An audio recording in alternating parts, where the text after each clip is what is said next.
Hello,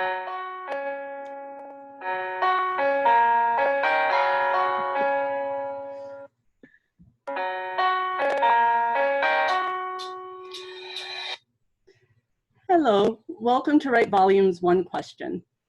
This is where we ask our writers one question, then hear their thoughts on the subject and how it affects them in their writing. My name is Janaea. I'm one of the editors and founders of Write Volumes.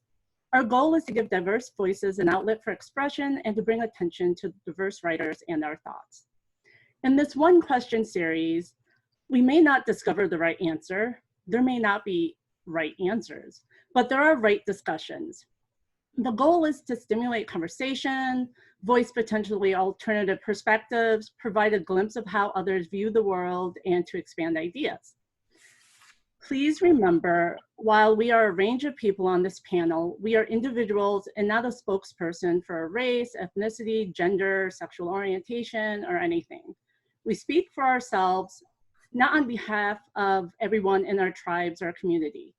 People are not stereotypes. We have a voice, and we are our own voice. It seems like society's current process is very adversarial, us against them. Right versus wrong, good versus evil. It's the coin approach, one side versus another. I view people in the world as in constant motion. I am capable of having more than one side, more than one emotion at a time. I can embody contradictions. The world is large enough to contain multitudes. We all exist. The world is not static, even with its cyclical nature of day, night, seasons. There are variations. So why should people be static? Why should we be limited? People are rarely one thing too. As the world evolves, so can the mind and so can the heart. Thinking and feeling can be a muscle. If we don't exercise them, they won't grow. This series is to help color the world beyond black and white, beyond the coin approach. This is to allow for shades of people. Some of the questions in the series stem from biases I discovered in my writing or reading habits and thought would be interesting to discuss with fellow writers, to learn more about writing, storytelling, other people, and just everything really. So let's listen, let's think, let's feel, let's ask, let's share, let's talk. Here's one question for today. Do you feel writers need to straddle the roles reflecting society and issues, or be blind to it in their writings? So we have a panel of writers. What we'll do is have each of the panelists state their thoughts in 2 to 3 minutes max, and then we will discuss it as a group, ask each other questions, or make comments. Let me introduce the panel for this question today. Lin Bo is a software engineer, actor, and painter in Chicago, where he has lived his whole life. He's had many amazing teachers and mentors inspire him and guide him to write since grade school. He is author of Iceman and Shades of Horror Strangeness, and Foreigner in Shades of Transition and Transformation. Fannie Price resides in the Chicagoland area and enjoys creating stories that bring her hometown and other cities to life. Siren in Shades of Horror and Strangeness introduces readers to Veronica Sykes prior to the challenges she confronts in After the Flesh, the debut novel of Fannie's Dragon Rider series. Visit fanniepricenovels.net for updates on her book releases, excerpts, free reads, and more. Matthew Vargo lives and writes in Pittsburgh, PA. He is pursuing a creative writing MFA at Chatham University and has previously been published in the National Gay and Lesbian Review. Author of Two Hallucinations, One Monster, in Shades of Horror and Strangeness, Voice, My Gin and I, and Dark Apricot Sky Turning Plum, in Shades of Transition and Transformation. Okay, so let's begin with Lin. What do you think? Do you feel writers need to straddle the roles of reflecting society and issues, or be blind to it in their writing? In their writing, no. I don't think writers should feel compelled or obligated to take on their issues in their work. But as I'm having a little trouble hearing. Yeah, we can't hear you. Oh. Sorry. Do you have headphones? I do, but I thought it was working fine. It was, but maybe just talk louder. Let's see. Now we can't hear him at all. We can't hear you. Oh, now you're all the way gone. Okay. Okay, now he's back. I'm just gonna start over and then hope you can. Sorry. Okay.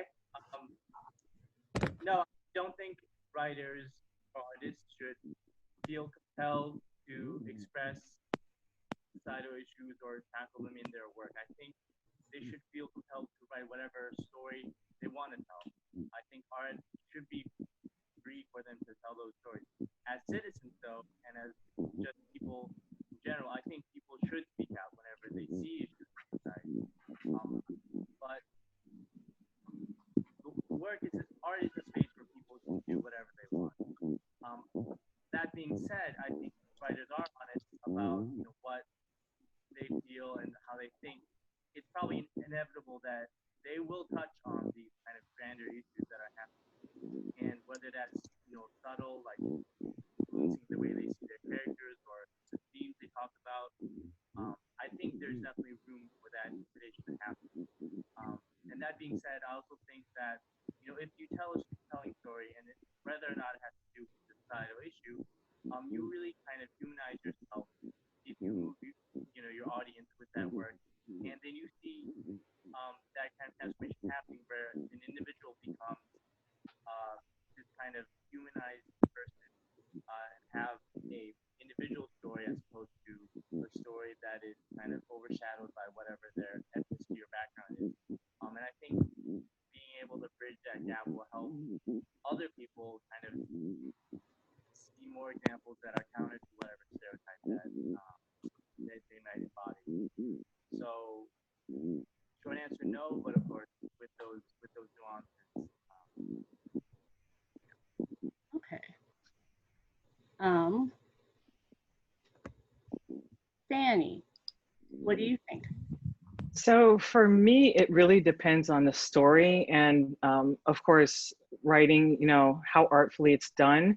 So as urban fantasy, supernatural horror writer, I feel it's my job to help the reader forget about the world that they're living in and immerse them in my world. That's not to say that, there can't be similarities. My main characters are typically Black women, and as Black women, there are things that we face. And I don't want to shy away from putting that in my story, but at the same time, I don't actively go out of my way to include it in my work either. Urban fantasy kind of affords itself their own minority groups. You have witches and fays and dragons and gargoyles and, et cetera, everything else. So we already have a marginalized group that we can play with without bringing in some of the real world issues that we're facing with race, religion, gender, sexual orientation, and everything that goes with that. The other thing I kind of want to remember is that depending on the detail that a writer has, it could potentially date the work. So if there's a specific time period that they're writing in, that's fine to do that. And it actually works to make that piece more realistic, but it can also narrow the scope of it.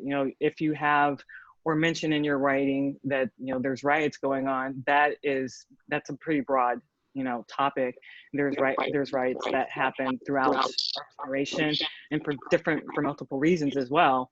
But if you're writing about, characters are talking about the first time that there was a woman president to vote for, that kind of narrows that scope to a specific time period, and it could potentially just date that piece a little.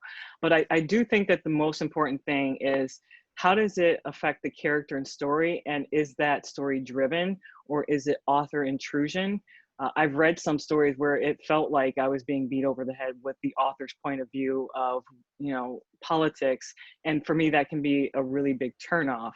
But yeah, I think if the story reflects society issues, it needs to be done on purpose and with the purpose. That could be a very minute detail, or it could be the overarching theme of the story, but it should be done, in a way that draws the reader in and doesn't kind of repel them. Okay. Matthew, what do you think on the question? Okay, so what I think is So I was once told that all poetry is political, and I guess we could probably expand that to all writing, right? When I first heard that, I hated it, and I thought it was shenanigans, and I was like, people are playing, because of course not all writing is political. You can have apolitical writing, right? But something about that quote always stuck with me, and I thought about it for a long time, and I've sort of come around to the idea that all writing is political. And I guess which is the nature of words, right? Words are inherently political. So any story that you're going to tell, the reader's also bringing their own politics into it. And I think my point with that is that like it's going to be there regardless, right?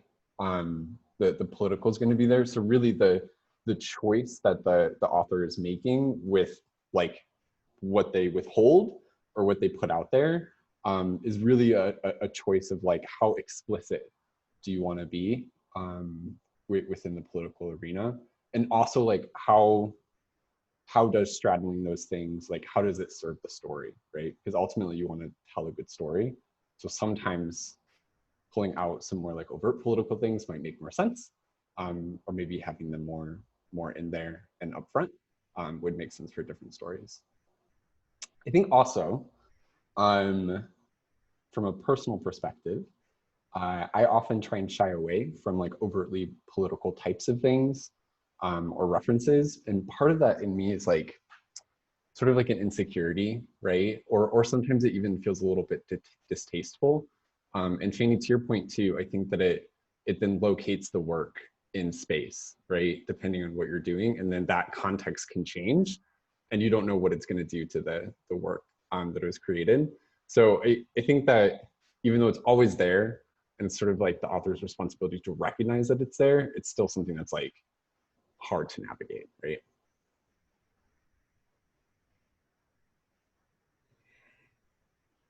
Yes. So we can start asking questions to each other or sharing. Or for me, the reason why I came up with these questions is I've been reflecting a lot on my own writing and how I've been trying to write. And a lot of my stories I haven't really delved into societal issues. And only in the last like 2 or 3 years, that's when I actually started including it in some of my short stories. So for me, it's kind of a mixed bag. And yes, it speaks to the larger issue of what the author is trying to communicate. Because I don't feel like we want to beat anybody over the head. We're not trying to write propaganda. Like, I'm just assuming we're not trying to. So, yeah, half of my work is actually propaganda. Of course, Matthew. Yeah. And then short stories about squirrels. So squirrels with their own agenda. Yeah, yes. you know what though, a little off topic, I really do think squirrels will take over the world. They are everywhere and they are. It's really rough. They're pretty successful creatures. But the stories that I had been listening to, because I listen to audiobooks for my reading. Don't judge me. But the ones that really tended to resonate with me are the ones that do kind of address society's issues in a different way. They might not try to say overtly, hey, society today is classist or racist or anything like that, but they kind of allude to it in their stories and give a deeper meaning for me. And I think that's okay. I think it's fine to bring that up and have, if that's what's happening to your character, and kind of to what Matt was saying, if that's what the story is about, or if that piece is in the story to drive it forward. You know, maybe it's something that happened to that character and it impacts who they are and how they react to society, or how they react to different situations that they're thrown in. Absolutely, I think it should be in there, because at that point it's serving a purpose to move the story forward. The problems that I have is, you know, if they're just putting it in there. A story that I read not too long ago, it was, you know, they were talking about the president, and it was obvious of who they were talking about. And it's, you know, I'm reading it going, why is this even in here? Okay, what is this? Not moving the plot. It's not about the characters. They're not, never in this, you know, series that I've read had they ever really been political, and now all of a sudden they're talking politics. And it just felt like the author was trying to, you know, get her pro-choice through in the story. And I was like, done with that one. I mean, it definitely sounds like we're on the same page, that if the author sucks at, you know, rebuilding a political agenda through their work, they should do it. You know, they should just write a good story. But if they can do it skillfully, are they like ethically obligated to use their skill to, you know, kind of move society forward, or can they just write, you know, a dumb, you know, story that has nothing to do with society? So let me ask you guys, just general question. Do you feel like, as, you know, I don't want to say representative of your community, but as a writer in whatever, you know, tribe you belong to, that you have to include it in some sort of way, or bring it up, or make a statement about it? Personally, I feel like it's because I feel like when I look at the conversation out there, I think my contribution is related to my background. Like, there's not too many stories of people who are, you know, Asian American in Chicago or whatever, and just like kind of living their life.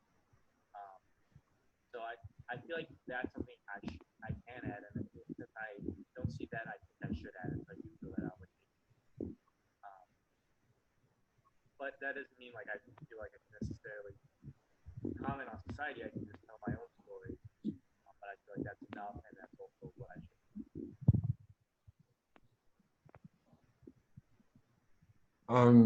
Yeah, and I think, Lynn, you were talking about earlier how part of like the inclusion of that type of stuff, it's about an individual's experience, and like how they navigate the world. And so I think from that perspective, those things are typically represented in like the stuff that I'm writing, or at least it comes from that place, right? Because that's where sort of like the interesting sauce is to explore, is like one person, their connection within the system to like larger political things, and like how do they react to it, right?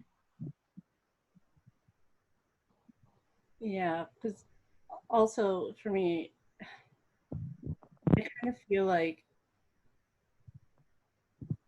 it's part of the world building, it's part of the conflict, or it could be part of the conflict the character faces, because conflict doesn't always have to be like this evil villain that they're fighting against. It could be this nameless, faceless like idea that they have to struggle against too. And I do kind of feel like the stories where I ignore that are more one-dimensional and not really representative of the true world the character lives in. Unless it's supposed to be this utopian society where everybody is happy and in peace. I've actually never written about that, but you know, I am worried in my writing, if I do address it, it will be seen as like a stereotype, or trying to make sure when I address it, it's in like the perspective of the character and not representative of like any of the biases I might hold. So it's hard to kind of make the distinction character versus me sometimes, and a lot of times I have to sit there and think like, is this me? Character? I know the character is a guy, but still isn't me, you know, just like that.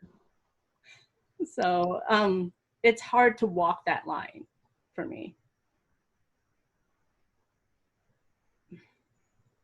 So when you guys include it, how do you distinguish kind of between whether it's you just writing it versus is the character living it? Mm.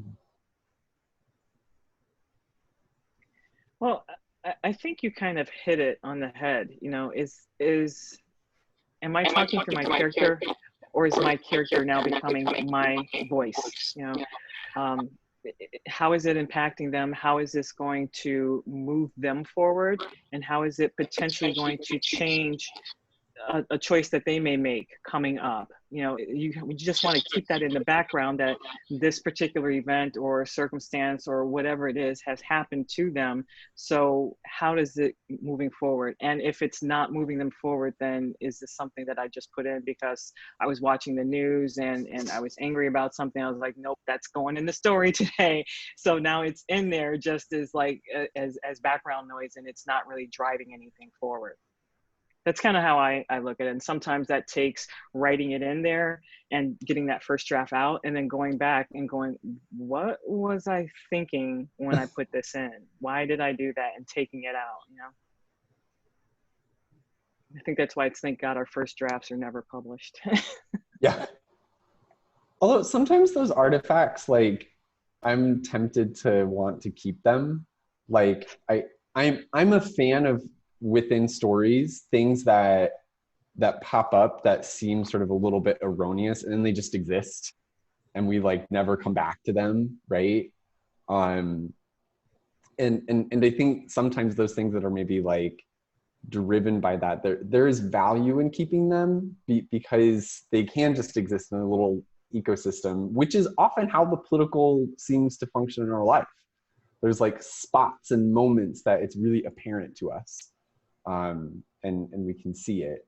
And then there's a lot of times where it's harder for us to see it.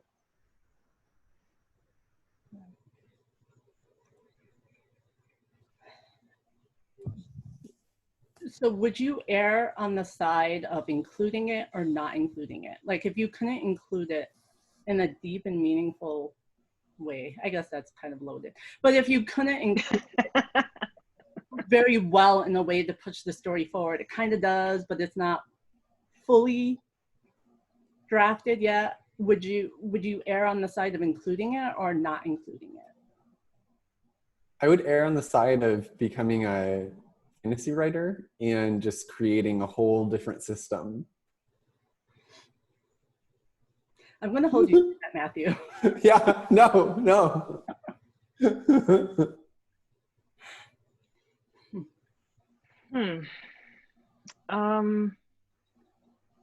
I guess it would, at that point, it would kind of fall on how much meaning does it have to me as a writer to leave it in there. You know, if I could get away with putting it in there and having it where it's not necessarily marking this as a specific point in time, and it doesn't read like it's author intrusion, and it's not taking anything away from the story, then I would probably be prone to leave it in there. If it's taking away from the story, then I would probably take it out. But yeah, if I can kind of like sneak that on in there and be like, yeah, let's twist that in a little bit and drive that point home, then I may keep it in there, as long as it didn't obviously, you know, take a person out. If it takes a person out of the story, to me, then that means that it needs to come out. But if they just gloss over it, and it's like, you know, you're asking someone who read it, like, wait, what are you talking about? I'm like, all right, it's staying. Yeah. And you kind of know that too, right? I think that there's a sense to that, sort of a gut sense when you're rereading it on your like second draft and you're like, ooh, this thing just stands out to me. It doesn't have a place. Yeah. That's most actually of my editing. Most of it doesn't have a place, political or not. Okay. Yeah. sometimes I feel like I just need to be able to express myself better. And then I'm like, I need to practice more because maybe that's really what it boils down to. Because there are still some really good stories where I was like, wow, I see how she was like building all the way from the beginning. Like at the beginning, you know, you read things, you're just like, okay, whatever. And then by the end of the story, like you are fully immersed in like the whole society and the whole political system and all this stuff. Like, wow, I'm not even sure how I did that. Yeah. And then you're like, thumbing back through the book, like, oh, that's okay. This all makes sense now. Yeah, I love those stories. Exactly. Okay. Does anybody have any other questions? Because it sounds like we can probably start wrapping this up then. Oh, this has been fun. Yeah. So thank you, panelists, for your time, your thoughts, and your writing. Tune in for the next One Question series video as we continue to explore ideas. They may not be as simple as they appear on the surface, and as we help writers and readers make conscious choices.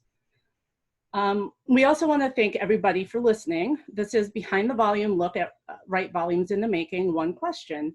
Please check out writevolumes.com for our latest info. You can also find us on Facebook, Twitter, and Instagram. And if you have any questions you're curious about and think could be good for our One Question series, please direct mail me at Write Volumes on Twitter or Facebook, or email us at writevolumes@gmail.com, and perhaps your question will be chosen for a video topic. Thanks again, everybody. And just remember, together we can write volumes. Yay. Woo-hoo.